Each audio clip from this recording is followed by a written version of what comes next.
கலங்கிடும் மகனே வருவாயா, இயேசு அழைக்கின்றார். கண்ணீர் துடைப்பார், மார்போடு சேர்ப்பார், மாறாது அன்பு நம் இயேசு.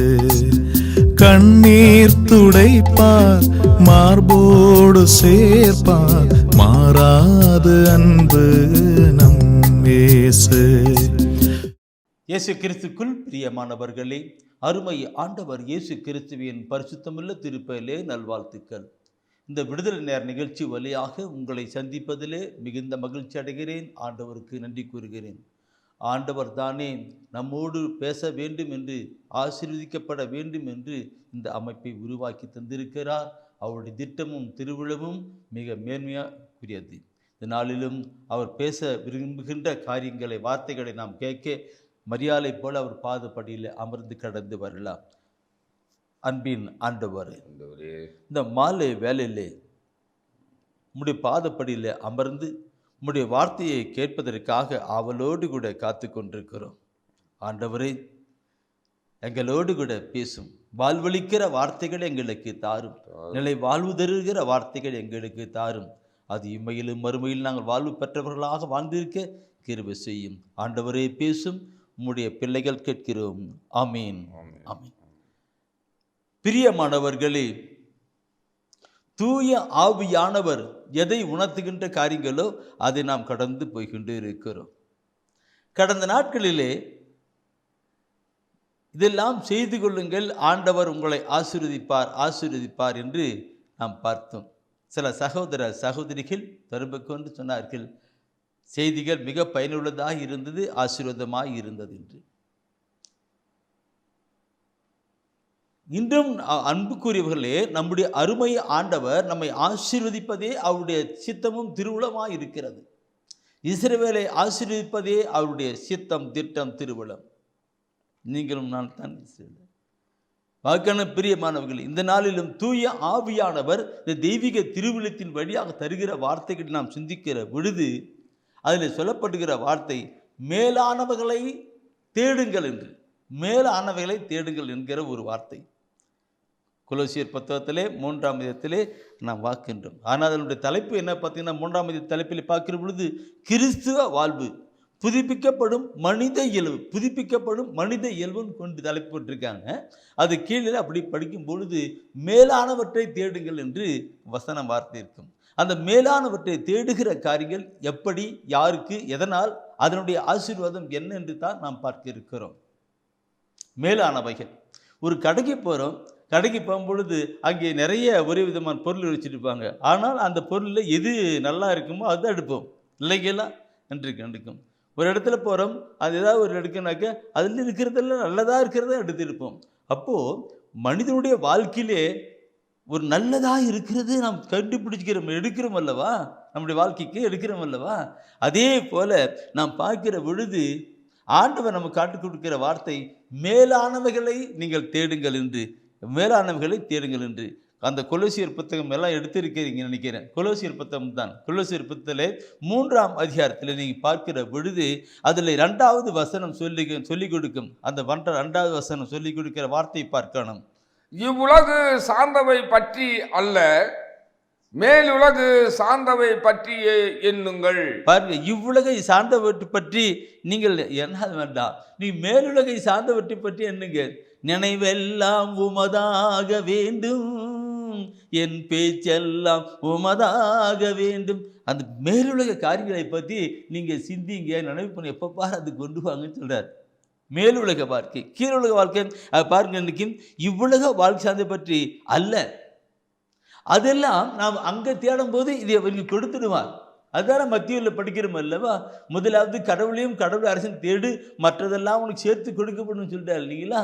அப்போது நம்ம விண்ணக வாழ்க்கைக்குரிய காரியங்களை நாம் தேடுகிற பொழுது இந்த உலக வாழ்க்கைக்குரிய காரியங்கள் எல்லாம் நம்முடைய வாழ்க்கையிலே வருகிறதாக ஆசீர்வதிக்கதாக இருக்கிறது. மேலுலக தேடணும். அந்த 3ஆம் வசனத்தை படித்து பாருங்க. நீங்கள் அந்த வசனத்துடைய அப்படியே நீங்கள் படிப்பீங்கன்னு நினைக்கும். அந்த இந்த முதல்ல இந்த 3ஆம் வசனத்தை பார்க்கிற பொழுது அது சொல்லப்பட்டிருக்கிற வார்த்தை 1லிருந்து 4 வசனத்தை பார்க்கிற பொழுது பாவத்தை விட்டு எதிர்த்து அவரோடு கூட பரிசுத்தமான ஒரு வாழ்க்கை வாழணும். ஏன்னா அவரோடு நாம் பாவத்துக்காக மரித்து, அவர் நமக்காக பாவத்துக்காக மரித்து நம்மளோட கடந்து வந்தாருன்னு அந்த குறித்து வச்சுக்கிட்டுங்க. அப்புறமா நீ படித்து பாருங்க, எவ்வளவு அருமையான வார்த்தைகளாய் கொடுத்திருக்கிறார். 1லிருந்து 4 வசனம் பார்த்தீங்கன்னா அந்த வசனம் இருக்கு. இதனை படிக்கிற பொழுது இந்த உலகத்திலே அவரோடு கூட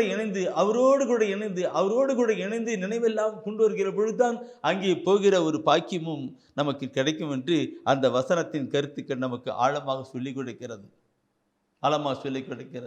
அதே நீ பார்க்கிற பொழுது 5ஆம் அதிகாரத்திலே, அதே அதிகாரத்திலே 5ஆம் வசனத்திலிருந்து 11ஆவது வசனம் பார்க்கிற பொழுது எல்லாம் விடணும். இந்த உலகப்பிரமான காரியங்கள் எல்லாம் விடணும்.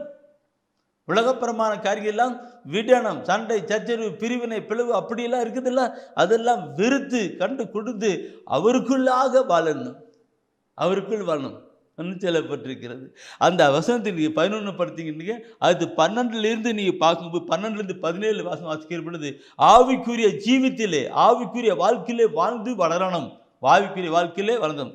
ஒன்று விடணும், அதெல்லாம் மேலான தேடணும், அது பார்த்துல விடணும், அடுத்து ஆவிக்குரிய வாழ்க்கையில் வரணும். இப்படி கடந்து வரணும்னு சொல்லி தான் சொல்லப்பட்டிருக்கு. மேலான தேடல் இருக்கும். இப்போ முன்ன படித்து கொலோசியர் 3ஆம் அதிகாரத்தில் 2வது வசனம், இப்போ முதல் வசனத்தை படித்து பாருங்க, என்ன அருமையான ஒரு கருத்து இருக்கும் பாருங்க. நீ படித்து பாருங்க, முதல் வசனத்தை படித்து பாருங்க, என்ன சொல்லுகிறது? நீங்கள் கிறிஸ்துவோடு உயிர் பெற்று எழுந்தவர்களானால் மேலுலகு சார்ந்தவற்றை நாடுங்கள், அங்கு கிறிஸ்து கடவுளின் வலப்பக்கத்தில் அமர்ந்திருக்கிறார். என்ன நீங்க பாருங்க, நீங்க கிறிஸ்துவோடு உயிர் பெற்று எழுந்தவர்கள் என்றால், பாவத்துக்காக மரித்து நீங்க கிறிஸ்து அந்த அவரோடு கூட உயிர் தேர்ந்தப்பட்டவர்களாக இருந்தாக்க, சார்ந்தவர்களாக இருந்தாக்க, அங்கம் உங்களுக்கு வாழ்க்கை உண்டு. இதை இறைவசன வார்த்தைகளை சிந்தித்து கொண்டு போனாக்க எவ்வளவு ஆழமான கருத்துக்கள் இருக்கிறது. நாம் எங்கே எப்படி இருக்கிறோம் என்பதையும் சிந்தித்து பார்க்கணும். இதில் ஆண்டவர் சொல்லுகிறார், வார்த்தைகள் எதுக்காக? மேலானவற்றை நாடுகள் என்று சொல்லுகிறார். மேலானவற்றை நாடி தேடுங்கள் சொல்லுகிறார். நம்முடைய வாழ்க்கையிலே அந்த கருத்துக்களை கொண்டு வரணும். இந்த மேலானவற்றை நாடுகள் தேடுகள் சொல்லுகிற பொழுது, என் அன்பானவர்களே, இந்த உலக வாழ்க்கையிலே பார்க்கிற பொழுது அநேக மக்கள் இந்த உலகத்தை சார்ந்தவத்தான் தேடிக்கிட்டே இருப்பாங்க, இல்லைங்களா? அண்ணா அக்கா, எப்போ பாரு அவங்களுடைய எண்ணம் எல்லாம் சிந்தனை எல்லாம் இந்த உலகத்தை சார்ந்துட்டே இருப்பாங்க. அப்போ எங்கே மேலே தேர்றதுக்கு?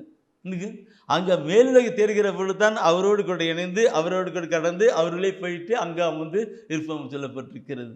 அதுக்காகத்தான் ஆண்டவராக இயேசு கிறிஸ்து விண்ணகம் விட்டு மன்னகம் வந்தார். நமக்காக அடிக்கப்பட்டு கிழிக்கப்பட்டு மரித்து உயிர்த்தார். நமக்காக அங்கே வலப்பக்கம் அமர்ந்திருக்கிறார். வருகிறவர்களாக கொண்டு வருவதற்காக காத்திருக்கிறார்.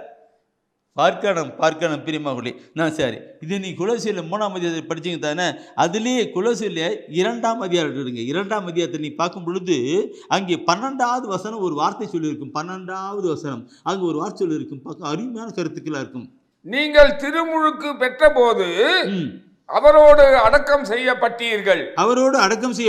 சாவிலிருந்து அவரை உயிர்த்தெழ செய்த கடவுளின் ஆற்றல் மீது கொண்டுள்ள நம்பிக்கையால் அவரோடு நீங்களும் உயிர் பெற்று எழுந்துள்ளீர்கள்.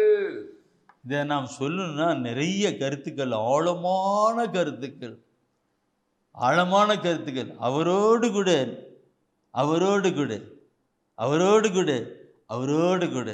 இல்லைங்களா? பாவத்துக்கு மரித்து, இந்த பாவத்துக்கு மரித்து என்கிற கருத்தை நான் பார்க்கிற பொழுது ரோமர் புத்தகத்தை நீங்கள் பிரித்து வச்சுக்கிட்டீங்க, அப்புறம் படித்தோம். ரோமர் புத்தகத்தில் பார்க்கிற பொழுது பாவத்துக்காக மரிக்கிற நிலை, அடுத்தது ஆவிலே அவரோடு கூட உயிர்த்தெழுகிற நிலை குறித்து ரோமர் புத்தகம் 6ஆம் அதிகாரம் சொல்லப்பட்டிருக்கும். எனவே அன்பானவர்களே, நம்முடைய வாழ்க்கையிலே நாம் எந்த நிலையில் இருக்கிறோம், எதை தேடிக்கொண்டிருக்கிறோம் பார்க்கணும். சரி, இதையெல்லாம் சொல்லி இருக்கிற பொழுது மேலானவற்றை தேடுங்கள் சொல்லப்பட்டிருக்கலாம். மேலானவற்றை தேடுங்கள், ஆசீர்வதிக்கப்படுங்கள். அதற்கு இந்த வசன வார்த்தை எதெல்லாம் கருத்து கொண்டு வருகின்றதை குறித்து நான் பார்க்கிறோம். முதலாவது ஆண்டவரை அறிகின்ற அறிவு. அந்த ஆண்டவரை பற்றி விண்ணகத்தை கொண்டு போகிற அந்த ஆண்டவரை பற்றி, அவரோடு இருக்க செய்கிற அந்த ஆண்டவரை பற்றி அறிகின்ற அறிவு நாம் கொண்டு வரணும். அறியணும் சொல்லுகிற பொழுது என் அன்பானவர்களை பார்க்கணும். நாம் இன்னைக்கு நான் சொல்கிறதுனால தான் நீங்கள் கேட்டுட்டு இருக்கிறீங்க இல்லைங்களா? நீங்கள் பைபிளை படிக்கிறதுனால அதெல்லாம் கேட்டுருக்கிறீங்க, நற்செய்தி கூட்டத்தில் போகிற பொழுது அதெல்லாம் கேட்டுருக்கேன். இப்படியாக அவரை அறிகின்ற அறிவு, அவர் அறிகின்ற அறிவு, அந்த அறிகின்ற அறிவிலே கடந்து கடந்து நாம் மேலே வருகின்ற ஒரு பாக்கியமாக இருக்கிறது. Price the lord, praise the Lord. என்ன கருத்துக்கள் அவரோடு கூட நிற்கும், அறிகின்ற அறிவு நிற்கும். நான் சொல்கிறேன்னா இது கோச்சிக்கணும். இந்த ஒரு மகாத்மா காந்தியை பற்றி தெரிஞ்சுக்கணும் என்ன பண்ணணும், அவரை பற்றி அறிஞ்சுக்கணும்னா அவருடைய புத்தகத்தை, வாழ்க்கை வரலாறு புத்தகத்தை படிச்சுனாக்க அவர் எப்படி, எங்கே பிறந்தார், எப்படி பிறந்தார், எங்கெல்லாம் விழுந்தார், அப்படி பண்ணார், அப்படி பண்ணி சொல்லிட்டு இருக்கு. நேரை பற்றி இல்லைங்களா, அப்துல் கலாம் பற்றி அப்படியே பாருங்க. இப்படி ஒவ்வொருவரையும் பற்றி நாம் தெரிஞ்சுக்கிட்டோம்னாக்க அவங்களுடைய வாழ்க்கை வரலாறு புத்தகத்தை படிக்கிற பொழுது அவரை பற்றி நம்ம தெரிஞ்சுக்கிறோம். அதே போல் ஆண்டவராகிய இயேசு கிறிஸ்துவை பற்றி நாம் அறியப்பட வேண்டும் என்றால், ஆண்டவராய் கடவுளை பற்றி அறியப்பட வேண்டும் என்றால் நாம் இந்த விவிலியத்தை அதிகமாக படிக்கணும், படித்து கொண்டு வரணும், இறைவசன வார்த்தைகளை கேட்கணும். அப்போது அவரை அறிகின்ற நிலையிலே நாம் கடந்து வர முடியும், பார்க்கணும். நான் சொல்லுகிற பொழுது என் அன்பானவர்களே, நான் இப்படி சொல்கிறது ஒன்றும் புரியல எனக்கு. இந்த காலகட்டத்தில் பார்க்கும் பொழுது மக்களுடைய சூழ்நிலை இருக்கு. திருத்துதர் பணியில் தயவுசெய்து எடுங்க, திருத்துதர் பணியில் அதில் பார்க்குற பொழுது அதில் சொல்லப்படுகிற வார்த்தை இருக்கும். திருத்துதர் பணியில் 17ஆம் அதிகாரத்தில் 30வது வசனம் பைபிளில் சொல்வது என்ன? அவரை தேட வேண்டும், அவரிடம் ஜெபிக்க வேண்டும், அவரை பற்றி அறியப்பட வேண்டும். இந்த நிலை கடந்து வரணும். 17ஆம் அதிகாரத்தில், திருத்துதர் பணியில் 17ஆம் அதிகாரத்தில் 30வது வசனம் ஒரு கருத்து சொல்லியிருக்கும். அது எனக்குள்ளாக குத்தப்பட்ட என்னுடைய வாழ்க்கையின் ஊழியத்தின் ஆரம்ப காலகட்டத்திலே நான் கடவுளால் அழைக்கப்படுகிற பொழுது குத்தப்பட்ட ஒரு வார்த்தை தான் அந்த வார்த்தை. என்ன? மக்கள் அறியாமையில் வாழ்ந்த காலத்தில் கடவுள் இதனை பொருட்படுத்தவில்லை. ஆனால் இப்போது எங்கும் உள்ள மக்கள் யாவரும் மனம் மாற வேண்டும் என்று அவர் கட்டளையிடுகிறார். மக்கள் அறியாமல் வாழ்ந்த காலத்திலே அந்த காலத்தில் பார்க்கிற பொழுது பைபிளில் அந்த புக்கு இல்லை, நோட் புக்கு இல்லை, படிப்பு இல்லை, மக்களுக்கு படிப்பு இல்லை, இல்லைங்களா? படிப்பு இல்லை, அவ்வளோ படிப்பாக இருக்கு, கொண்டு போகல. அப்போ கடவுள் ஒன்றும் பொருட்படுத்தவில்லை. அறியாமல் வாழ்ந்த காலத்திலே கடவுள் ஒன்றும் பொருட்படுத்தவில்லை. ஆனால் இப்போ பார்த்தினாக்க எல்லாம் நிறைய படிப்பு, கம்ப்யூட்டர் படிப்பு, அந்த படிப்பு, இந்த படிப்பெல்லாம் படிச்சுட்டு இருக்கிறாங்க. ஆனால் பைபிளை படிக்கணும்னாக்க அங்கே ஒரு சின்ன ஒரு கேள்விக்குறி தான் இருக்கிறது, இல்லைங்களா? பார்க்கணும், ஒவ்வொன்றும் ஆண்டவரை அறிந்து கொள்ளப்பட வேண்டும் என்றால் இந்த பைபிளை படித்து கொண்டு வரணும், இறைவசன வார்த்தைகளை ஆர்வத்தோடு கூட கேட்கணும். அன்னை இந்த மார்த்தாள் மரியாளை பார்க்கிற பொழுது மரியாள் நல்ல பங்கை தேர்ந்து கொண்டால் சொல்லப்பட்டிருக்கு. நீங்களும் கூட இந்த வேலையை நல்ல பங்காய் தேர்ந்து கொண்டு தான் இறைவசன வார்த்தையை கேட்பதற்கு அவளோடு காத்திருக்கின்றீர்கள், ஆசிரிக்கப்பட்டிருப்பீர்கள். பிரியமானவர்களே, அதிலே நாம் பார்க்கிறோம் கடவுளை மக்கள் அறியாமல் வாழ்ந்த காலத்திலே கடவுள் ஒன்றும் பொருட்படுத்தப்படவில்லை. ஆனால் இப்பொழுதோ எல்லாரும் மீட்படைய வேண்டும் என்று அவர் விரும்புகிறார். சொல்லுது எல்லாம் நம்முடைய வாழ்க்கையை மாற்றம் கொண்டு வரணும். இந்த உலக வாழ்க்கை உயிர் நிலைத்து விண்ணக வாழ்க்கையை நாம் தேட வேண்டும். அதுதான் ஒன்று. இரண்டாவது கருத்து நாம் பார்க்கிற பொழுது, தெய்வத்தினுடைய அன்பு, அவருடைய அன்பின் ருசியிலே காணப்படும். முதலாவது ஆண்டவரை அறிகின்ற அறிவு, இரண்டாவது தெய்வத்தினுடைய அன்பு, மூணாவது விண்ணரசை. இந்த மூன்று காரியங்களும் நாம் தேடுகிற பொழுது அது உண்மையாகவே விண்ணகத்தை குறித்து, மேலுலகத்தை குறித்து தேடுகிற ஒரு காரியமாகவே இருக்கிறது. மேலுலகத்தை, விண்ணக வாழ்வுக்கு நாம் தேடுகிற காரியங்களாக இருக்கிறது. எனவே நான் முதலாவது சொல்ல ஆண்டவரை அறிகின்ற அறிவு என்பதை நான் கொண்டு வருகிறேன். அறிகின்ற அறிவு பைபிளை படிக்கணும் கொண்டு வரணும், அதை சொல்லுவார். தூய் ஆவிலே உணவு சொல்லுகிறேன். அதெல்லாம் அது எடுத்துருக்கிறீங்க. புனித பவுல் பைபிளோட விரைவசன வார்த்தைக்கு அவர் ஒரு காலத்துக்கு கிறிஸ்தானத்துக்கு எதிர்ப்பாக இருந்தார். ஆனால் அப்படியே கடந்து வந்த பின்னாடி எப்படி மாறினார், அதெல்லாம் நினச்சி பார்க்கும் பொழுது நானும் என்னுடைய வாழ்க்கையிலே, என் சகோதரன் அவருடைய வாழ்க்கையிலே இப்படி நிறைய, நீங்களும் அப்படிப்பட்ட வாழ்க்கையிலே கடந்து வைக்கும். பிலிப்பியர் எடுங்க, பிலிப்பியர் 3ஆம் அதிகாரத்தை எடுத்து 8வது வசனத்தை நீ படிப்பீங்களானால் அதில் சொல்லப்படுகிற வார்த்தை மிக அருமையான ஒரு வார்த்தையாக இருக்கும். பிலிப்பியர் 3ஆம் அதிகாரம் 8வது வசனம். உண்மையில் என்னை பொறுத்த மட்டில் என் ஆண்டவராம் கிறிஸ்து இயேசுவை பற்றிய அறிவே நான் பெரும் ஒப்பற்ற செல்வம். இதன் பொருட்டு மற்ற எல்லாவற்றையும் இழப்பாக கருதுகிறேன்.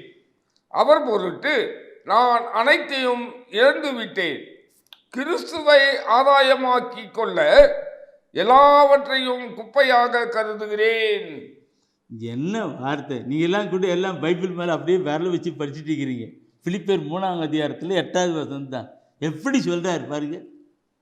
இல்லையில என்ன அந்த உண்மையில் என்னை பொறுத்த மட்டில் அவரை அறிகின்ற அந்த ஆண்டவர் கடவுள் ஆண்டவராக கடவுளை அறிகின்ற அறிவிலே எல்லாத்தையும் நான் குப்பை அனுப்பேன்.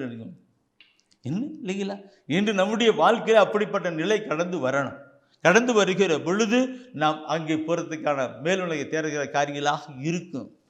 அதை சொல்கிறா பாருங்க. ஒப்பற்ற என் செல்வமே ஓ எந்தன் இயேசுநாதா, உம்மை நான் அறிந்து உறவாட உள்ளதெல்லாம் இழந்தேன், நான் உள்ளதெல்லாம் இழந்தேன். என்ன உம்மை நான் ஆதாயமாகவும் உம்மோடு ஒன்றாகவும் எல்லாமே குப்பையேன எல்லாமே குப்பையேன என்னாலும் கருதுவேன். கருத்து அந்த வார்த்தைக்கு அப்படியே உள்ளம் தொடுகின்ற ஒரு கருத்து பாடலாக அமைகிறது. அன்பானவர்கள், நம்முடைய வாழ்க்கையிலே கொண்டு வரணும். அந்த புனித பவுல் எப்படி சொல்லுகிறார் பாருங்கள். எல்லாவற்றையும் குப்பை என கருதுகிறேன். படிப்போ அந்தஸ்தோ அல்லது அந்த பதவியோ பட்டமோ பொருளோ பணமோ எது எல்லாம் ஒண்ணுமே இல்லை. அதுதான் அதுதான் அங்கே தான் அதுதான் அவரை அறிகின்ற அறிவிலே வளர்ந்து கடந்து போகணும் என்ற நிலைதான் அவர் சொல்றார். இதை நீங்களும் நாம் ஒவ்வொருவரும் நம்முடைய வாழ்க்கையில கொண்டு வருகிற பொழுது அவரை பற்றி அறிகின்ற அறிவிலே கடந்து கடந்து கடந்து வருகிற பொழுது நாம் அதிலே வளர்ந்து போகிறவர்களாக இருக்கும். அந்த ஆண்டவர் அறிகின்ற நிலையை பெற்றிருக்கும். இதை நான் சொல்லுகிற பொழுது அப்படி எரேமியா புத்தகம் விடுங்க. எரேமியா புத்தகத்தில் ஒரு வார்த்தை சொல்லிட்டு பார். எரேமியா புத்தகத்தில் 9ஆம் அதிகாரத்தில் 24வது வசனம் நினைக்கிறேன். எரேமியா 9 24வது வசனம் கூட அந்த ஒரு வார்த்தை தான் அங்கே சொல்லியிருப்பார். பெருமை பாராட்ட விரும்புபவர் நானே ஆண்டவர் என்பதை அறிந்து புரிந்து கொள்வதிலும் பேரன்போடும் நீதியோடும் நேர்மையோடும் உலகில் நான் செயலாற்றுகிறேன் என்பதிலும் பெருமை பாராட்டுவாராக. ஏனெனில் இவற்றில் நான் மகிழ்ச்சி அடைகிறேன் என்கிறார் ஆண்டவர். என்கிறார் ஆண்டவர். அந்த வசனத்தை 300 வாட்டி படித்து பாருங்கன்னா எல்லாம் கை வச்சுட்டுக்கிறார். எரேமியாவில் 29ஆம் அதிகாரத்தில் 9ஆம் அதிகாரத்தில் 24வது வசனம் தான். அதில் என்ன அவர் ஆண்டவராய் கடவுள் எப்படி சொல்றாரு பாருங்க. இந்த புனித பவுல் சொன்ன வார்த்தைக்கும் இங்கே ஆண்டவரே சொல்லுகிற வார்த்தைக்கும் ஒரு இணைப்பு கொண்டு வரணும் பாருங்க. எப்படி சொல்லியிருக்காரு. பெருமை பாராட்ட விரும்புபவர் நானே ஆண்டவர் என்பதை அறிந்து புரிந்து கொள்வதிலும் பேரன்போடும் நீதியோடும் நேர்மையோடும் உலகில் நான் செயலாற்றுகிறேன் என்பதிலும் பெருமை பாராட்டுவாராக. ஏனெனில் இவற்றில் நான் மகிழ்ச்சி அடைகிறேன் என்கிறார் ஆண்டவர். பிரதிகீழ என் அன்பான சகோதரமே, அவரை அறிந்து புரிந்து கடந்து போகணும். அதற்கு நாம் இறைவசன வார்த்தையை படிக்கணும், இறைவசன வார்த்தையை கேட்கணும், அவரோடு கூட சிந்தித்து கடந்து போகணும். அதுதான் நான் சொல்லுகிறேன், மேலானவற்றை தேடுகிறேன். சரி, இப்போ அப்படியே கொண்டு வந்துட்டு நான் இந்த உலக வாழ்க்கையில் நடைமுறை வாழ்க்கையில சொல்லுகிற ஒரு கருத்தை நான் சொல்ல வேண்டும். தூயா உணர்த்தறார். இந்த உலக வாழ்க்கையில் மக்களுடைய போக்கிலே நான் உணர்கின்ற நிலைத்தான் இருக்குது. பாரத்தின் நிலைத்தான். 1 யோவானிலே 2ஆம் அதிகாரத்திலே 3வது வசனத்தை நீ பார்ப்பீர்கள். 1 யோவானிலே 2ஆம் அதிகாரத்திலே 3வது வசனத்தை பார்ப்பீர்கள். அந்த யோவான் அன்பான யோவான், கடவுள் மீது அளவற்ற அனுபவித்திருக்கிற யோவான் இல்லைங்களா? அந்த அனுபவித்திருக்கிற ஆண்டவர் அந்த திருமுழுக்கு யோவான் அங்கே சொல்லுகிற வார்த்தையெல்லாம் பார்க்கிற பொழுது அன்பு அன்பு அன்பு என்று நிலைத்து கொண்டு வருவார். எடுங்க 1 யோவானிலே 2ஆம் அதிகாரத்திலே 3வது வசனத்தை படிச்சு பாருங்க. என்ன சொல்லுகிறது? அவருடைய கட்டளைகளை நாம் கடைபிடித்தால் நாம் அவரை அறிந்து கொண்டோம் என்பதை உறுதியாக தெரியும். அவருடைய கட்டளைகளை நாம் கடைபிடித்தால் நாம் அவரை அறிந்து கொண்டோம் என்பது உறுதி. அவ்வளவு பார்க்கணும். கட்டளை கடைபிடிக்கணும். இந்த கட்டளை கடைபிடிக்கிற பொழுது என்ன கிடைக்கும்? பரிசுத்தம் இல்லையா? பரிசுத்தம் வருகிற பொழுது அவரோடு கூட இணைகின்ற ஒரு இணைப்பு, இந்த நிலை தான் நாம் பார்க்கிறோம். பிரியமானவர்களே, அவரோடு கூட நாம் அவரை அறிந்து அவரோடு கூட இணங்கப்பட வேண்டுமானால் முதலாவது என் அன்பானவர்களே கட்டளைகளை கடைபிடிக்க. அதான் சொன்னது. ஒவ்வொன்றும் பாருங்க, அப்போ பைபிளை படிக்கணும், இறைவார்த்தை கேட்கணும், அப்படியே கொண்டு வராங்க. கட்டளையை கடைபிடிக்கணும் சொல்லப்பட்டு கட்டளை கடைபிடிக்கணும். அப்போ அவர் அறிஞ்சிக்கணும். இன்னும் உம்மை அறியணுமே, இன்னும் கிட்ட சேரணுமே, இன்னும் உம்மை அறியணுமே, இன்னும் கிட்ட சேரணுமே. அருமையான பாடலாம் இருக்கிறது. நாம் கட்டளையாக கடைபிடித்து ஒரு பரிசுத்தமான நிலைக்கு வருகிற பொழுது அவரோடு கூட இணைகின்றோம். அவரோடு கூட இணைகிற நாம் அந்த மேலான நிலையிலே கடந்து போகிறவர்களாக இருக்கின்றோம். புனித பவுல் சொன்னபடியாக இந்த உலகெல்லாம் பிரித்து கடந்து போகிறவர்களாக இருக்கிறது. நம்முடைய வாழ்க்கை இந்த நாளிலே கடவுள் நமக்கு சொல்லிக் கொடுக்கிற வார்த்தையை பார்க்கணும். மேலானவற்றின் சொல்லுகிற பொழுது என் அன்பானவர்களே, மேலானவற்றின் சொல்லுகிற பொழுது நம்முடைய வாழ்க்கையில குடிந்து வருகின்ற பிரியமானவர்களே, இதை பார்க்கணும். நினைக்கின்றிருக்கும் இதில் பார்க்கிற பொழுது 1 யோவானில் 2ஆம் அதிகாரம் பார்த்தீங்க தானே, 2ஆம் அதிகாரத்தில் அது அடுத்து 4வது வசனம் படி பாருங்க. இன்றைக்கு அதில் முன்ன 3 படிச்சிங்கன்னா அது 4வது வசனம் பண்ணி தெரிஞ்சு பாருங்க. அவரை எனக்கு தெரியும் என சொல்லிக்கொண்டு என்று சொல்லிக்கொண்டு அவருடைய கட்டளையை கடைபிடிக்காதோர் பொய்யர், உண்மை அவர்களிடம் இராது. எப்படி வசனம் ஒவ்வொன்றும் வார்த்தைகள் ஒவ்வொன்றும் எப்படி சொல்லி பாருங்க. அந்த 2ல் 3 படிச்சிங்க, அடுத்து 4வது வசனம் படிக்கும்பொழுது அது சொல்லப்பட்டு அவர் எனக்கு தெரியும் என சொல்லிக்கொண்டு அவருடைய கட்டளையை கடைபிடிக்காத பொய்யர். அந்த பொய்யர்னு சொல்லப்பட்டிருக்கு. இந்த பொய்யர்னு சொல்லுகிற பொழுது எப்படி இன்னைக்கு அன்பு கடவுளை பற்றி நான் பின்னாடி சொல்கிறேன். அன்பு செய்யன்னு ஆண்டவர் சொல்லியிருப்பார். அன்பு செய்ய இன்னைக்கு அன்பு செய்யறது கட்டளை இல்லைங்களா? 10 கட்டளை 2 கட்டளை பிரிச்சு கொடுக்குறாரு அன்பு செய்யணுக்கு. ஆனால் அன்பு பண்ணாமல் சண்டையும் சச்சரவும் வெறுப்பும் பகைமையாக இருக்கும் பொழுது எல்லாம் தெரியும் எப்படி சொல்ல முடியும்? அன்பானவர்களே கட்டளையை கடைபிடிப்போர் அவர் பரிசுத்தமாக இருக்கிறார்கள், பரிசு வாழ்க்கை இருக்கிறார். கட்டளையை கடைபிடிக்காதவர் அவர் பொய்யர், கடவுளை தெரியும் சொல்ல முடியாது. இந்த பொய்யர் என்கிற ஒரு வார்த்தைக்கு நான் சொல்ல வேண்டும் என்றால் ஒரு கருத்து நான் சொல்ல நினைக்கும். நான் ஒரு முறை இந்த முதல்ல பைபிளை படிக்கிற பொழுது இந்த திருவெளிப்பாட்டில் நான் படித்தேன். குறிச்சிக்கிட்டு படிக்க வேண்டாம். திருவெளிப்பாட்டில் 21ஆம் அதிகாரத்தில் 27ஆவது வசனத்தை நான் படித்தேன். அதில் பொய்யர்கள் அங்கே செல்ல முடியாது. என்னையா அது? சாதாரணமாக வாழ்க்கையில் பொய் பேச கூட அவங்க மேலே போக முடியாதான்? அப்புறமேல தான் உட்காந்து இறைவசன வார்த்தைகளை எல்லாம் சிந்தித்து கடந்து வருகிற பொழுது இந்த வசன வார்த்தையெல்லாம் ஊடுருவி போகிறது. பொய்யர் யார்? இதுதான் கட்டளை கடைபிடிக்காத பொய்யர். இன்றைக்கு இப்படிப்பட்டவர்கள் அங்கே போக முடியாது சொல்றார்கள். முன்ன சொன்ன வார்த்தைக்கும் இந்த வார்த்தைக்கும் இணைத்து பாருங்கள். அதில் ஆண்டவரை அறிகின்ற அறிவு இல்லைங்களா? ஆண்டவரை அறிகின்ற அறிவு த ஃபர்ஸ்ட் பாயிண்ட். அடுத்தது பார்க்கிற பொழுது தெய்வ அன்பு, கடவுளுடைய அன்பு இல்லை என்று. 3வது விண் அரசு. இந்த 3 காரியங்களும் கொண்டு அப்படி பார்க்கும் பொழுது அது மேலுலக வாழ்க்கைக்கு தேடுகிற காரியங்களாக இருக்குது. இன்னும் நிறைய இருக்குது, ஆனால் மிக சிறப்பாக தூயான உணர்த்துகிற காரியங்கள் இதுதான். இதில் பார்க்கிற பொழுது நேற்று தினத்தில் பார்த்தோம்ல 1 யோவானில் அழகான நிலையை கொண்டு வந்தோம். அது 1 யோவானில் பார்க்கும் பொழுது 2ஆம் அதிகாரத்தில் 3வது வசனத்தையும் 2ஆம் அதிகாரத்தில் 4வது வசனம், அந்த வசனத்தின் கருத்துக்கள் எப்படியெல்லாம் சொல்லியிருக்கிறது என்பதை பார்க்கிற பொழுது நம்முடைய உள்ளம் குத்தப்பட்டதாகவே கடந்து போகும் இல்லைங்களா? அந்த கருத்துக்கு வந்து சரி. அந்த 1 யோவான் எடுக்கணும். இப்போ அதே 1 யோவானில் 4ஆம் அதிகாரம் எடுங்க. 4ஆம் அதிகாரத்தை எடுத்துட்டு 7வது வசனம், 4ஆம் அதிகாரத்தில் 7வது வசனத்தை நீ படிப்பீங்களானால் அதில் சொல்லப்படுகிற வார்த்தை மிக அருமையான வார்த்தையாக இருக்கும். 1 யோவான் 4:7 சொல்லப்படுகிற வார்த்தை இருக்கும். அன்பார்ந்தவர்களே, அன்பார்ந்தவர்களே, ஒருவர் மற்றவரிடம் அன்பு செலுத்துவோமாக. ஒருவர் மற்றவரிடம் அன்பு செலுத்துவோமாக. ஏனெனில் அன்பு கடவுளிடம் இருந்து வருகிறது. கடவுளிடமிருந்து வருகிறது. அன்பு செலுத்தும் அனைவரும் கடவுளிடம் இருந்து பிறந்தவர்கள். கடவுளிலிருந்து பிறந்தவர்கள். அவர்கள் கடவுளை அறிந்துள்ளார்கள். அவர் கடவுளை அறிந்துள்ளார்கள். இந்த வார்த்தைக்கு நான் அதிகமாக விளக்கம் சொல்லணுமா? நீங்களா?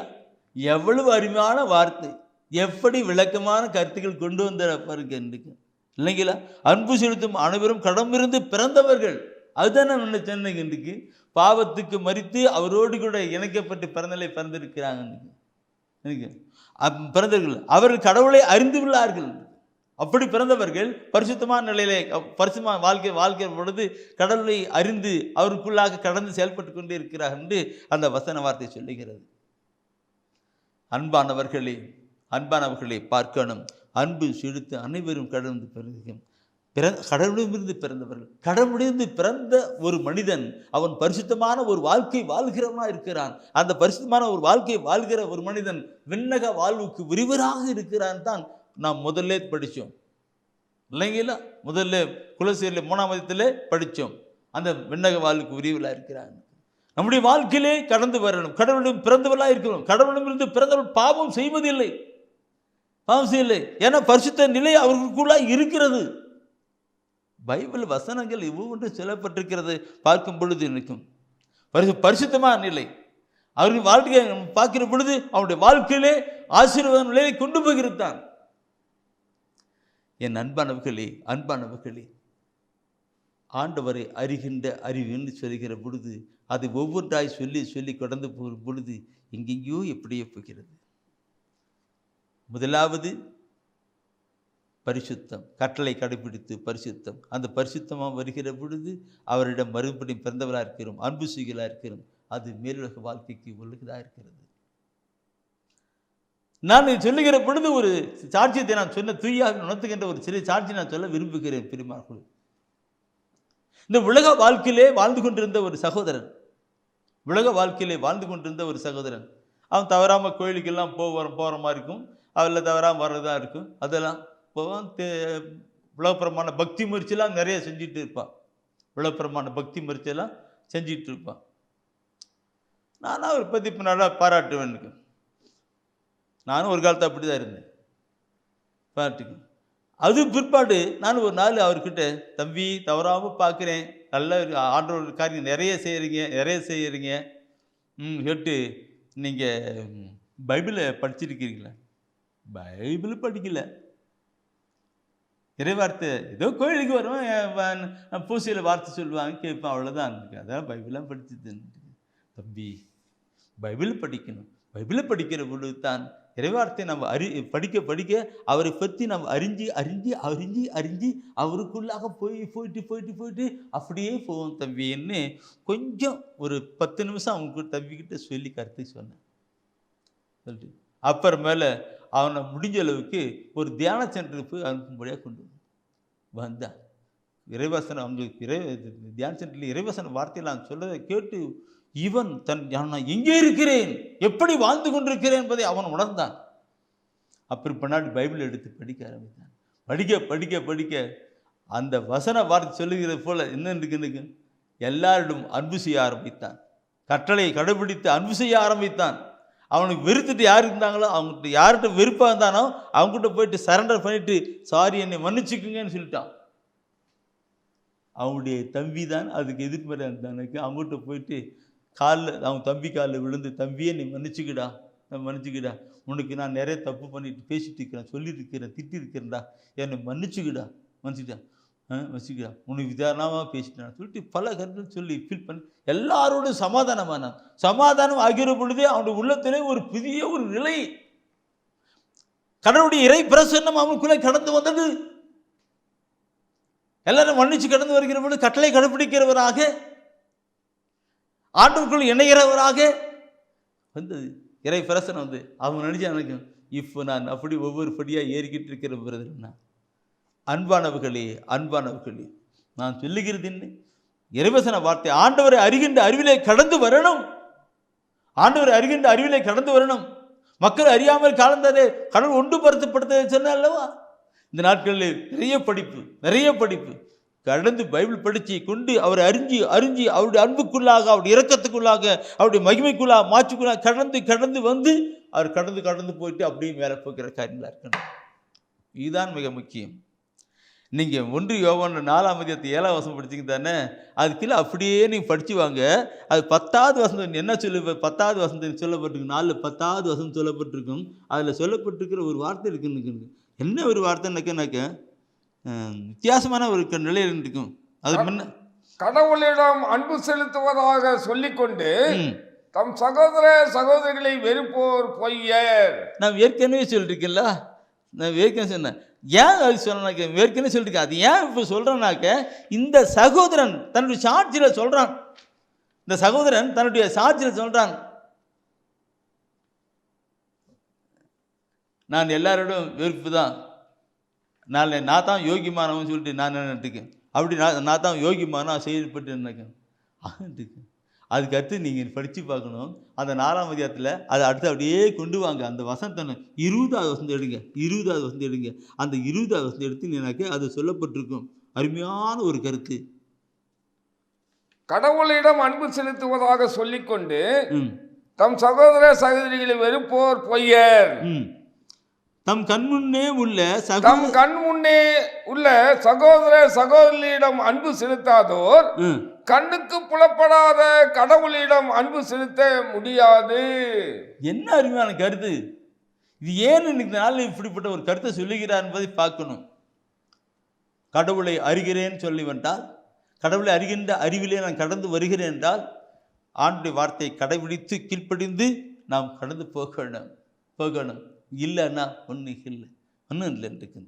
சரி, இப்படியே நான் சொல்ல பார்க்கும் பொழுது கடவுளுடைய நிலை எப்படி இருக்கிறது, கடவுளுடைய அன்பின் அறிகின்ற அறிவிலே வளர்ந்துகின்ற நிலை எப்படி இருக்கிறது அறிகின்ற.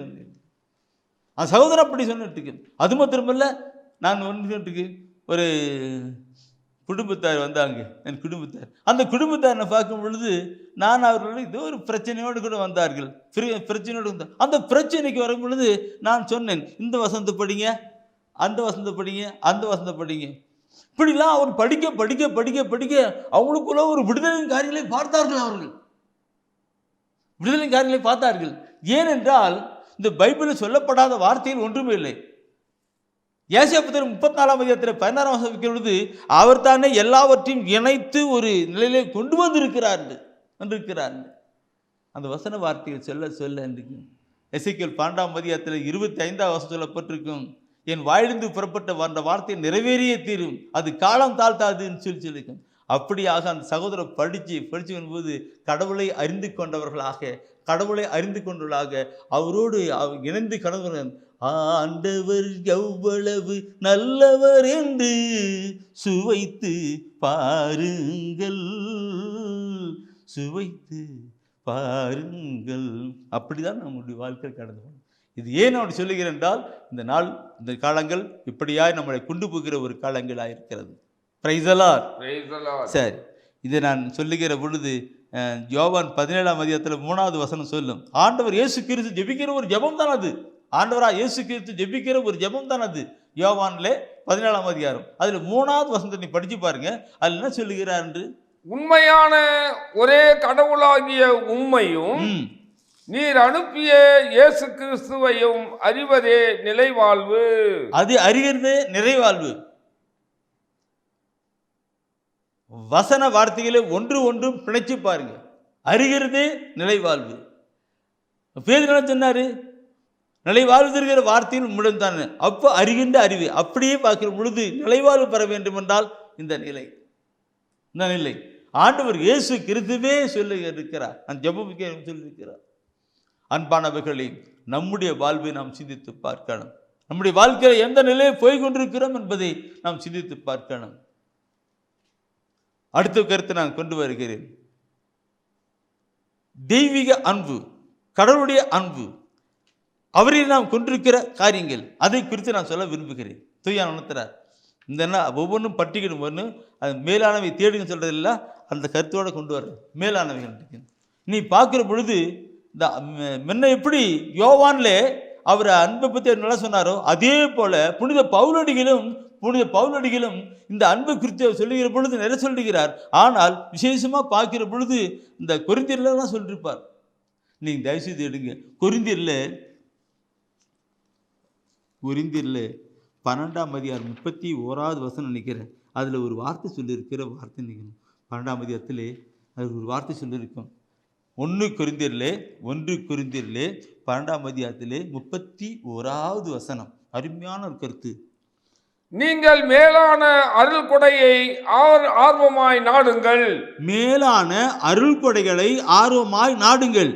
எல்லாவற்றையும் விட சிறந்த நெறி ஒன்றை நான் உங்களுக்கு எடுத்து காட்டுகிறேன். எல்லாவற்றையும் விட சிறந்த நெறி ஒன்றை நான் உங்களுக்கு எடுத்து காட்டுகிறேன். அந்த எடுத்து காட்டுகிறது என்ன கருத்துனுக்கு பார்க்கணும். என் அன்பாங்களே, ஆண்டவரிடம் அந்த அன்பு கொண்டுகிற நிலை, அருள் கொடைகளை கொண்டு போகிற நிலை தான். ஒவ்வொன்றும் அந்த அன்பு, தெய்வத்தின் அன்பை உணரணும், அறியணும். ஆண்டவருடைய அந்த அன்பின் கருகளை உணர்ந்து கடந்து போகணும். அதுதான் அங்கே சொல்லுகிறார். உங்களுக்கு எடுத்து காட்டுகிறேன் புனித பவுலடிகள் அங்கே சொல்லுகிறதை பார்க்கும்போது ரோமர் பத்தத்திலே 8ஆம் அதிகாரத்திலே 39வது வசனத்தை நீ பார்ப்பீங்களானால், 8ஆம் அதிகாரத்திலே 39வது வசனத்தை நீ பார்ப்பீங்களானால் அதில் சொல்லப்படுகிற வார்த்தை எப்படி? ரோமர் 8ஆம் அதிகாரத்திலே 39வது வசனம் அந்த மேன்மையான தெய்வத்தினுடைய அன்பை குறித்து அங்கே சொல்லுகிறது. என்ன சொல்லுகிறார் பாருங்க. உன்னதத்தில் உள்ளவையோ ஆழத்தில் உள்ளவையோ வேறு எந்த படைப்போ நம் ஆண்டவர் கிறிஸ்து இயேசுவின் வழியாய் அருளப்பட்ட கடவுளின் அன்பிலிருந்து நம்மை பிரிக்கவே முடியாது என்பது என் உறுதியான நம்பிக்கை. உறுதியான நம்பிக்கை. பாருங்க எப்படி சொல்றாரு பாரு புனித பவுல். யார் பிரிக்க முடியும் என் இயேசுவின் அன்பிலிருந்து? எதுதான் பிரிக்க முடியும் என் இயேசுவின் அன்பிலிருந்து? அந்த அன்புக்குள்ள அப்படியே நுழைஞ்சு போகணும். அப்போதுதான் நாம் மேலானவற்றை தேடுகிறதாக இருக்க முடியும். அது இல்லாமல் ஏதோ நிலையிலே இல்லை. அது இல்லை நிலை. ஒவ்வொரு கருத்துக்களையும் பார்க்கணும். அந்த மேலான அன்பை குறித்து நான் சொல்லுகிற பொழுது 1 கொரிந்தியரிலே 13ஆம் அதிகாரத்தில் 1-2 வசனம் சொல்லுகின்ற ஒரு கருத்து அங்கே சொல்லப்பட்டு பார்க்கணும். 1 கொரிந்தியரிலே 12ஆம் அதிகாரத்திலே 13ஆம் அதிகாரத்திலே 1-2 வசனம். 13ஆம் அதிகாரத்திலே 1-2 வசனமா இருக்கணும். நான் மானிடரின் மொழிகளிலும் வானதூதரின் மொழிகளிலும் பேசினாலும் அன்பு எனக்கு இல்லையே ஒலிக்கும் வெண்கலமும் ஓசையிடும் தாளமும் போலாவேன். இறைவாக்கு உரைக்கும் ஆற்றல் எனக்கு இருப்பினும் மறைபொருள்கள் அனைத்தையும் அறிந்தவனாய் இருப்பினும் அறிவெல்லாம் பெற்றிருப்பினும் மலைகளை இடம்பெற செய்யும் அளவுக்கு நிறைந்த நம்பிக்கை கொண்டிருப்பினும் என்னிடம் அன்பு இல்லையே நான் ஒன்றும் இல்லை. அன்பான சகோதரர் ஆழமா நிறுத்தி அழகா படிச்சா நீங்களும் விரல வச்சு அடி நீங்களும் படிச்சீங்க. எப்படி இருக்கிறது இல்லைங்களா? அன்பு, அந்த அன்புக்குள் நுழைஞ்சு கடந்து போகணும். ஆண்டவருடைய அன்புக்குள்ளாக கடந்து போகணும். அந்த அன்புக்குள்ள கடந்து போகிற பொழுது நம்முடைய வாழ்க்கை மாற்றம் அடையணும். மாற்றம் அடையவில்லை என்றால் நீ இன்னும் ஆண்டவர் அன்பு செய்ய, அதான் பொய்யர்னு சொல்லலாம். நீ பொய்யர். நான் கடவுளை காண்கிறேன்றது பொய்.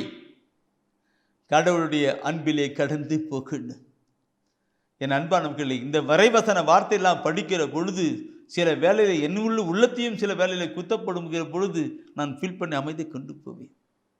சில வேலையிலே சூழ்நிலைகளிலே பல பிரச்சனைகள் வருகிற பொழுது அந்த அன்புக்குள்ளே கடந்து போதான் பொறுத்துக்கணும். இயேசு ஆண்டவர் எல்லாவற்றையும் ஏற்றுக்கொண்டார், பொறுத்து கொண்டார், அனுபவித்தார் பார்க்கிறோமே. முன்ன படிச்ச வார்த்தையோடு ரோமர் 8:30 படிச்ச வார்த்தையோடு கூட ஒப்பிட்டால் எப்படி இருக்கிறது? நமக்காக விண்ணகத்திலிருந்து இறங்கி வந்த ஆண்டவருடைய அன்புக்குள்ள என்ன பண்ணா அப்படி கொண்டு வரணும். Praise the lord. Praise the lord. மேலானவைகளை தேடுங்கண்ணா. இன்னைக்கு கொடுக்குற செய்தியை நீங்கள் நல்லா கண்டுபிடிச்சி கொண்டு வந்தீங்கன்னாக்க பரலோகத்தை நாமெல்லாம் சேர்ந்துருவோம், பரலோகத்தில் சேர்ந்துருவோம் கொண்டு போ. அதுக்கு தான் ஆண்டவர் இப்படிப்பட்ட வார்த்தையை இன்னைக்கு சொல்லுன்ட்டு தூய ஆவிக்குள்ளாக செயல்படுத்தி கொண்டிருக்கிறார். இப்போ பார்க்கணும் இருக்கு, அந்த அன்பு இருக்கணும், தெய்வீக அன்புக்குள்ளே கடந்து வரணும். இன்னைக்கு நிறைய பேர் எப்படி வாழ்கிறாங்க, நான் எனக்குள்ள குத்தப்படும் நான் மாற்றிக்கிடுவேன். பார்க்கணும், கடவுள் அறிவிலே வருகிற பொழுது, படிக்கிற பொழுது, கேட்கிற பொழுது அது நம்ம காட்டி கொடுக்கும் தப்பு ரைட்டுன்னு. அதாவது நீங்கள் பார்த்தோன்னா 2 தீமோத்தேயுல 3ஆம் அதிகாரம் 16ஆம் வசனம் குறிச்சிக்கணும், படிக்க வேண்டாம். 2 தீமோத்தேயுல 3ஆம் அதிகாரத்தில் 16ஆம் வசனம் மறைநூல் அனைத்தும் கடவுளுடைய தூண்டுதலால் கொடுக்கப்பட்டிருக்கிறது. அது கற்பிப்பதற்கும் கண்டிப்பதற்கும் சீராக்குவதற்கும் நேர்மையாக வாழ பயிற்றுக்குமே கொடுக்கப்பட்டிருக்கின்றது. இந்த பைபிள் இருக்கிற வார்த்தைகள் கடவுளுடைய ஆவியால் கொடுக்கப்பட்ட வார்த்தை. இது எனக்கு கற்பிப்பதற்கு கண்டிப்பதற்கு சீராக்குவதற்கு நேர்மையாக வாழ பயிற்றுக்குமே கொடுக்கப்பட்டிருக்கிறது. அப்படியாக அந்த வார்த்தையெல்லாம் படிக்கிற பொழுது நாம் அவருக்குள்ளாய் கடந்து போகிறது ஆகவே இருக்கிறது. சரி, இப்போ நம்ம 1 கொரிந்தியரில் 12ஆம் அதிகாரத்தில் 13ஆம் அதிகாரத்தில் 1-2 வசனம் படிச்சு தானேம்மா. இப்போ அதே 1 கொரிந்தியரில் 13ஆம் அதிகாரத்தை 3ஆவது வசனத்தை படித்து பாருங்க. என்ன சொல்லுது? முன்ன 1-2 படிச்சிங்க, முன்ன 1-2 படிச்சிங்க, அது கீழே 3ஆவது வசனம் படிங்க. என் உடைமையை எல்லாம் நான் வாரி வழங்கினாலும் என் உடலையே சுட்டரிப்பதற்கென ஒப்புவித்தாலும் என்னிடம் அன்பு இல்லையேல் எனக்கு பயன் ஒன்றும் இல்லை. என்னோட அன்பு இல்லைன்னு என்ன எப்படி போன்றிருக்கு? எல்லாத்தையும் கோயிலுக்கு இது ஆலயத்துக்காக கோயிலுக்காக என்னென்னமோ கொடுப்பீங்க கேரக்டர்னுக்கு. ஆனால் ஆனால் ஆனால் என்ன மற்றவர்களை வெறுத்து பகைத்து கொண்டு இருக்கும் பொழுது அது எப்படி அன்பு செய்யணும். அப்போ அன்பு செய்கிற பொழுதுதான் அங்கே கடவுளுடைய காரியங்கள் வெளிப்படுகிறது. இந்த நிலை கொண்டு போகணும். அதுதான் அங்கே சொல்லுகிறது. என்ன? என்னிடம் அன்பு இல்லையே எனக்கு பயன் ஒன்றுமே இல்லை என்று. இந்த தெய்வீக அன்பிலே கடந்து போகணும். மேலானவை தேடுங்கள் சொல்லுகிற வார்த்தை ஒவ்வொன்றும் கொண்டு வாங்க. முன்ன பார்த்தோம் ஆண்டவரை அறிகின்ற அறிவென்று பார்த்தோம். இங்கே பார்க்கிற பொழுது தெய்வீக அன்பு, அந்த தெய்வீக அன்பின் பார்க்கிற பொழுது அன்பின் நிலையெல்லாம் எப்படியெல்லாம் கொண்டு வருகிறது பார்க்கணும் இருக்கு. அதில் 1 கொரிந்தியரில் பார்த்தீங்களா 13ஆம் அதிகாரத்தில் முன்ன 1 படிச்சிங்க, 2 படிச்சிங்க, 3ஆவது படிச்சிங்க.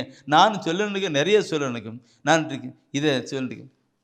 ஹோலி ஸ்பிரிட் மத்திய விடுங்க. மத்திய படிச்சுட்டு நான் கொண்டு போகலாம், ஜபத்துக்குள்ள போகலாம். மத்தியவில் பார்க்குற பொழுது 7ஆம் அதிகாரத்தில் 16-19 வசனம், அந்த வசனம் முடிச்சு பார்க்கணும் போது அங்கே கனிகளை குறித்து சொல்லப்பட்டிருக்கும். குறிச்சிக்கிடுங்க, படிக்க வேணாம்னு நினைக்கிறேன், நிறையா இருக்குது, குறிச்சிக்கிடுங்க. மத்திய 7ஆம் அதிகாரத்தில் 16 முதல் 19 வசனம் கனிகளை குறித்து மரத்தை கொள்ளுங்கள். கொய்யா மரம் இருக்குது, கொய்யா பழத்தை வச்சுட்டு கொய்யா மரம் கண்டுபிடிக்கிறோம். மாமரம் இருக்குது, பழத்தை வச்சுட்டு இது மாமரம் கண்டுபிடிக்கிறோம் இல்லைங்களா? மாமரம் கண்டுபிடிக்கிறோம்.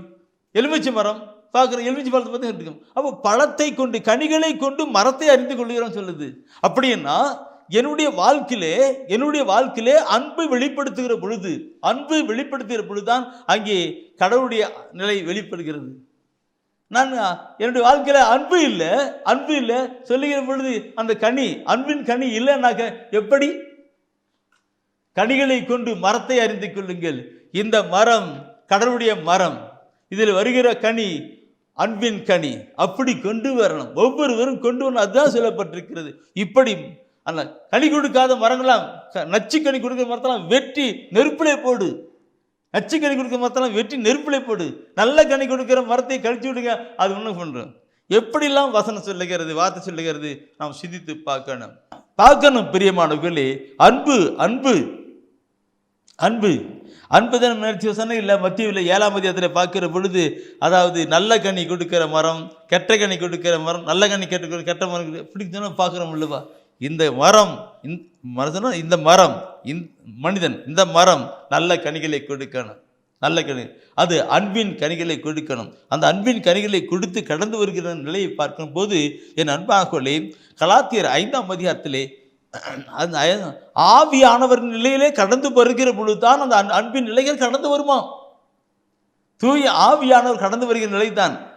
கலாத்தியர் 5ஆம் அதிகாரத்திலே 19, 20, 21 வசனத்தை நீ பார்க்கும் பொழுது அதெல்லாம் சொல்லப்பட்டிருக்கு. அந்த 22வது வசனம் பாருங்க. அப்படி கெட்ட கனி எல்லாம் 19, 20, 21 கெட்ட கனி, நல்ல கனி. அது வேணா சொல்லப்பட்ட வார்த்தை கொண்டு வரேன்.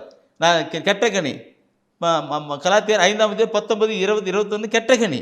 நல்ல கனின்னு ஆவிக்குரிய கனி, அன்பின் கனி. அதுல பார்க்கும் பொழுது 22ஆம் வசனம் படிச்சு பாருங்க. கலாத்தியர் 5:22 தூய ஆவியின் கனியோ, தூய ஆவியின் கனியோ அன்பு, அன்பு, மகிழ்ச்சி, மகிழ்ச்சி, அமைதி, அமைதி, பொறுமை, பொறுமை, பரிவு, பரிவு, நன்னயம், நன்னயம், நம்பிக்கை, நம்பிக்கை, கனிவு, கனிவு, தன்னடக்கம் என்பவை ஆகும். தன்னடக்கம் என்பவை.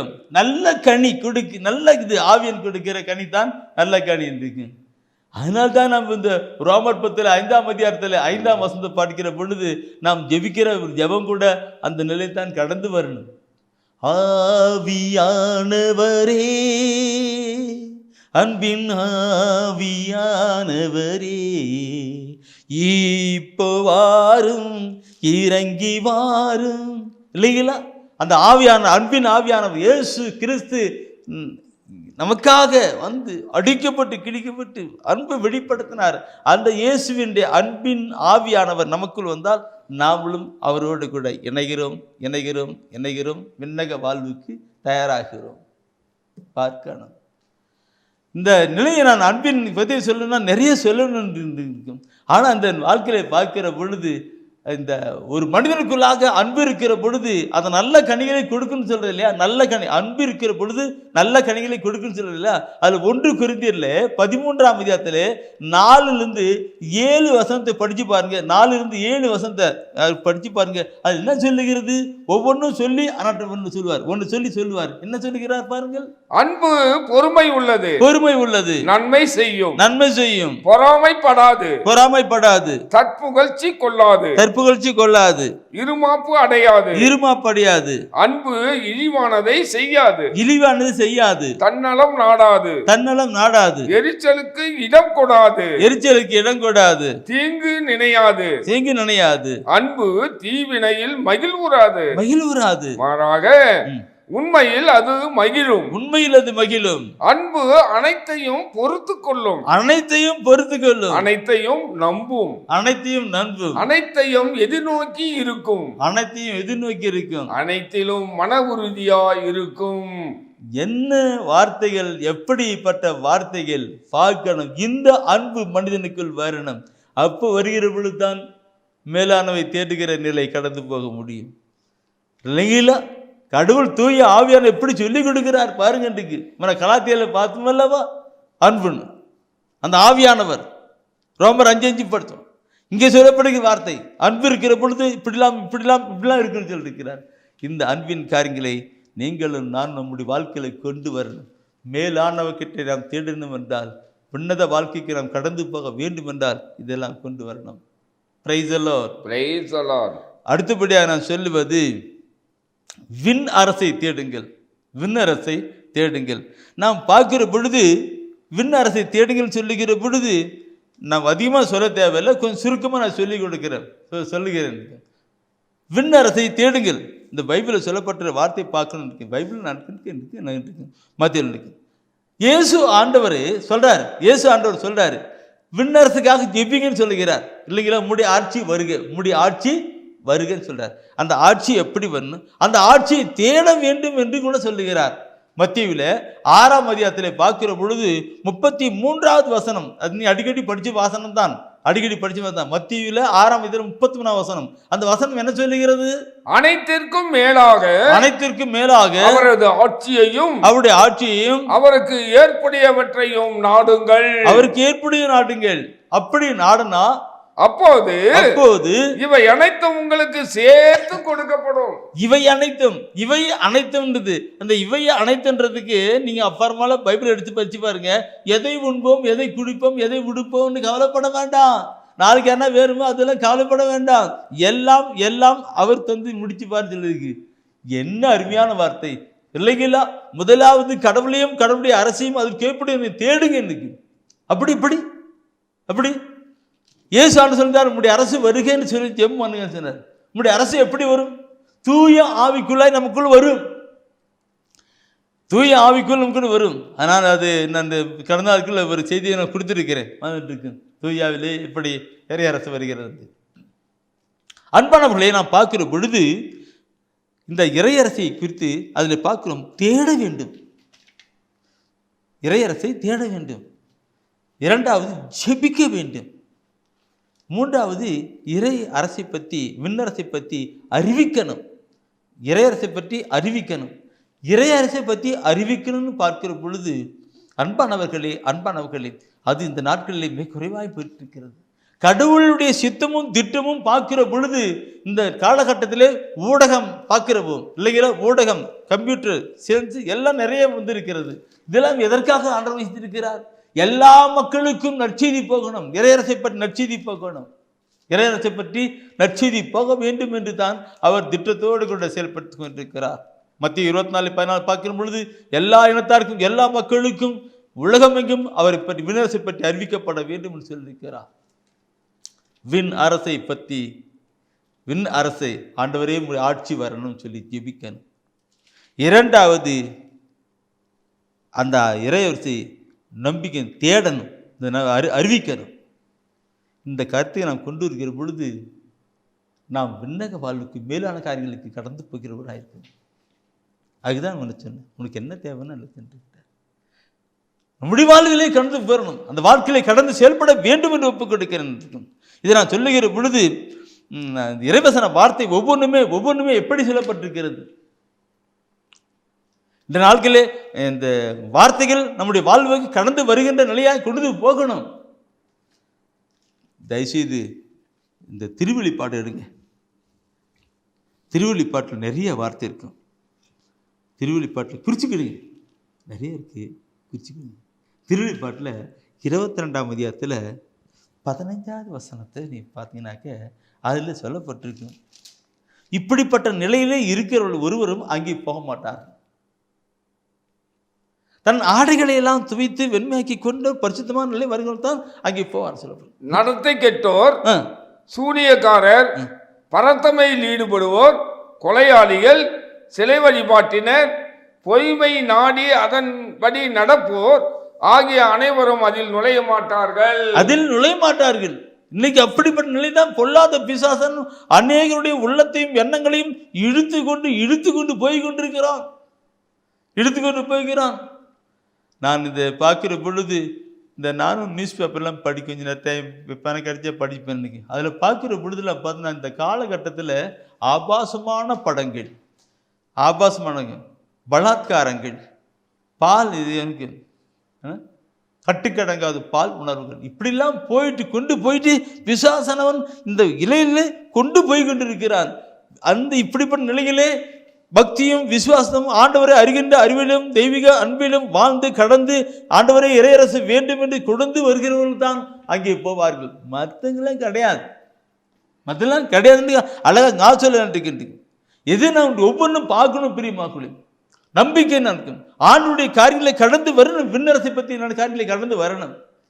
இன்னைக்கு நான் இந்த விண்ணரசை பற்றி, கடவுளுடைய அரசை பற்றி சொல்லுகிறேன் என்றால் அது நிலை அதுதான். சரி, தயவுசெய்து நீங்கள் இப்போது ஹோலி ஸ்பிரிட் எபிரேயர் எடுங்க. அபிரகாம் பற்றி நான் சொல்லணும்னு நினைக்கிறேன். எபிரேயரில் 11ஆம் அதிகாரத்தில் 8வது வசனம் நினைக்கிறேன். 8வது வசனம், அதில் ஒரு வார்த்தை சொல்லப்பட்டிருக்கு. 8வது வசனம், ஆபிரகாம் தாம் அழைக்கப்பட்ட போது கீழ்ப்படிந்து உரிமை பேராக பெறவிருந்த இடத்திற்கு சென்றதும் நம்பிக்கையினால் தான் நாம் எங்கே போக வேண்டும் என்று தெரியாதிருந்தும் அவர் புறப்பட்டு சென்றார். எங்கே போறது தெரியாது. இந்த வார்த்தை என்னோட உள்ளத்தில் இருக்கும். அவர் சொல்ற பாருங்க, இன்றைக்கு ஆபிரகாம் அழைக்கப்பட்ட போது கீழ்ப்படிந்து உரிமை பேராக கொடுக்கப்பட்டிருந்த அந்த இடத்துக்கு போறார். இன்றைக்கு எனக்கு விருந்த இடத்திற்கு சென்றது நம்பிக்கையினால் தான். அன்பானவர்களே, அந்த வசனத்துக்கு பின்னாடி பார்த்தீங்கன்னாக்க சொல்ல அப்புறம் குறிச்சி படிச்சு பாருங்க. எபிரேயருக்கு எங்கே போகிறதுன்னு அவருக்கு தெரியாது. அவன் கேட்டுருப்பாருங்க, எங்கேயா ஆபிரகாம் எங்கே போகிறான்னு. எங்கே போகிறேன்னு எனக்கே தெரியல. ஆனாலும் கடவுள் அந்த ஆபிரகாமை எங்கே கொண்டு போனோம் அங்கே கொண்டு போனார். இன்றைக்கு அப்படியே கீழ்ப்பணிந்தார். நம்பிக்கையோடு கூட கடந்து போனார். இப்படிப்பட்ட நிலை உங்களுக்கும் எனக்கும் வர வேண்டும். அப்பொழுதுதான் விண்ணரசின் காரியங்கள் கடந்து போகிற நிலையா இருக்கும். வீட்டெல்லாம் சொத்து எல்லாம் இருக்கு, எங்க போறோம்னு தெரியாத நிலையில தான் அந்த ஆபிரகாம் படுத்து போனார். அவர் போன இடம் எப்படிப்பட்ட இடம்? கடவுளுக்கு நம்பிக்கையான இடம். அந்த வசனத்தை பார்க்கிற பொழுது கடவுள் இந்த நாட்களே பிரியமானவர்களே, இந்த ஊழியத்தின் காரியங்களிலோ மற்ற காரியங்களிலோ கடந்து வருகிற பொழுது டு சரண்டர் எல்லா நிலையிலும் கடந்து இந்த அறிவு ஆண்டவரை அறிகின்ற அறிவிலும் அவருடைய தெய்வீக அன்பிலும் விண்ணரசை பற்றி அறிகின்ற நிலையிலே கடந்து வர வேண்டும். அப்படி வருகிற பொழுது மேலான காரியங்கள் நமக்கு இங்கே கொடுக்கப்படுவதாகவும் அங்கே கொடுக்கப்படுவதாகவும் இருக்கும். பார்க்கணும். தூய ஆவியானவர் உணர்த்தினால் தான் இந்த நாளிலே இந்த வார்த்தைகளை நான் சொல்லுகிறேன். எபிரேயர் 11ஆம் அதிகாரத்திலே 8வது வசனத்தை படிச்சீங்களவா? அதே எபிரேயர்ல 10வது வசனத்தை படிச்சு பாருங்க, என்ன சொல்லுகிறது? அவர் அசையாத அடித்தளம் உள்ள ஒரு நகரை எதிர்நோக்கி இருந்தார். அதை திட்டமிட்டவரும் கட்டியவரும் கடவுளே. அதை கட்டியவரும் கடவுளே. வசன வார்த்தை, இந்த 2 வசனத்தை வாசனை மணி கணக்கா நாம் பேச முடியும். ஆபிரகாம் பாருங்க, எல்லாம் விட்டு வரார், எங்க போறன்னு தெரியாம வரார், நம்பிக்கையினாலே கடந்து வருகிறார். சொல்லப்படுகிற இந்த வசனம் சொல்லுது, அவர் அசையாத அடித்தளம் உள்ள ஒரு நகரை எதிர்நோக்கி இருந்தார். அதை திட்டமிட்டவரும் கட்டியவரும் கடவுளே. நாம் இன்னைக்கு பார்க்கிறோம், பரலோகத்தில் உனக்காக ஒரு வீட்டை அமைத்திருக்கேன்னு சொல்றார் ஆண்டவர், இல்லைங்களா? உனக்காக ஒரு வீட்டை நான் விண்ணகத்தில் அமைத்திருக்கிறேன்னு சொல்றார். இந்த எதிர்நோக்கி நமக்கு வரும், இந்த எதிர்நோக்கி நம்முடைய வாழ்க்கையிலே கடந்து வரும் என்றால் நம்முடைய வாழ்க்கை எப்படி இருக்கும்? விண்ணகத்திலே உனக்காக எதிர்நோக்கி அந்த ஆபிரகாம் வாழ்க்கை, முதுபெரும் தந்தை ஆபிரகாமுடைய வாழ்க்கையை பார்க்கிற பொழுது அவர் எப்படி செயல்பட்டார்? இன்று நீங்களும் நானும் ஆபிரகாமை போல கடந்து வரணும். அந்த விண்ணகத்திலே நமக்காக ஒரு வீட்டை கட்டி வைத்திருக்கிறார். அந்த எதிர்நோக்கோடு கூட கடந்து போக்கணும். முன்ன சொல்லப்பட்ட ஒவ்வொரு வசன வார்த்தையில் பிணைத்து வாழ்ந்து காட்டணும், வாழ்ந்து காட்டி கடந்து வரணும். அப்பொழுது அந்த பரலோகத்தின் காரியங்களை அனுபவிக்க முடியும். Price the Lord. இதை நான் சொல்லுகிற பொழுது என்னுடைய வாழ்க்கையின் அனுபவத்தை கூட நான் சொல்ல ஒரு சிறிய கருத்தில் சொல்லுகிறேன். நான் அடிக்கடி சொல்லுகிறேன், இந்த நான் மட்டுமல்ல என்னுடைய சகோதரர்கள் அப்படித்தான் இருக்கும். உலகப்புறமான வாழ்க்கையிலே வாழ்ந்து கொண்டிருந்தோம். உலகத்தின் காரியங்களே ஆண்டவர் அழைத்து நீ எனக்காக ஊழியம் செய்தா உன்னை ஆசீர்வதித்து இப்படிலாம் செய்வேன்னு சொன்னார். அப்போ நானும் ஃபேமிலி குடும்பம் அப்படிதான் இருக்குது. எப்படி முடியும்? இந்த ஒரு கேள்விக்குறி பெரிய நிலையா இருந்தது. ஆனாலும் ஆபிரகாம் எப்படி நம்பிக்கையோடு கூட சரண்டர் பண்ணி கடந்து போனாரோ அதே போல நானும் கடந்து வந்தேன். சகோதரர் கடந்து வந்தேன். எல்லாம் கடவுள் பார்த்துக்கிறார், ஆண்டவர் பார்த்துக்கிறார். போகலாம் செய்யலாம்ட்டு வீடு வீடா தெரு கிராமகரமா அப்படியே போட்டு அந்த நற்செய்தி அறிவிக்கின்ற காரியங்களை கடந்து வந்தோம். என் அன்பானவர்களே, இப்படி அறிவிக்கின்ற நிலையை வருகிற பொழுது கடவுள் நமக்காக ஒரு வீட்டை கட்டி வைத்திருக்கிறார் என்ற உள்ளார்ந்த உணர்வு வருகிறது. அதனால்தான் ஆண்டுக்கு நான் நன்றி செலுத்திக் கொண்டே இருக்கிறோம். இது எனக்கு மாத்திரமல்ல, உங்களையும் என்னையும் நம் ஒவ்வொருவரையும் படைத்த அந்த ஆண்டவர் தான் இந்த நாளில் இப்படிப்பட்ட ஒரு வார்த்தையை சொல்லு சொல்லுகிறார். உங்களையும் என்னையும் ஒவ்வொருவரையும் தாயின் கருவயத்திலே உருவாக்கினவர். இந்த உலகமெல்லாம் பொல்லாத உலகமெல்லாம் நந்திருக்கும். மேலானவற்றை தேடு, மேலானவற்றை காரியங்களை கடந்து வா, அப்பொழுது உனக்காக ஒரு வீடு கட்டுவிக்கப்பட்டிருக்கிறது ஆண்டவர் தான் நமக்கு சொல்லிக் கொடுக்கிறார். Price the Lord. இதை ஒவ்வொன்றும் சொல்ல எனக்கு உணர்வு இருக்கும். சரி, எபிரேயர் 11ஆம் அதிகாரம் 10ஆம் வசனம் படிச்சிங்க, 8 படிச்சிங்க நினைக்கிறேன், இல்லை 8 அடுத்து 10 படிச்சிங்க. இப்போ அதுல 16ஆம் வசனம் படிங்க. அவர்கள் சிறப்பான ஒரு நாட்டை, அதாவது விண்ணக நாட்டையே நாடுகிறார்கள். அதனால்தான் கடவுளும் தம்மை அவர்களுடைய கடவுள் என்று அழைத்துக் கொள்ள வெட்கப்படவில்லை. அவர்களுக்கு என அவர் ஒரு நகரை ஆயத்தப்படுத்தியுள்ளார். ஒரு நகரை ஆயத்தப்படுத்தி இருக்கிறார். அவர்கள் சிறப்பான ஒரு நாட்டை, அதாவது விண்ணக நாட்டை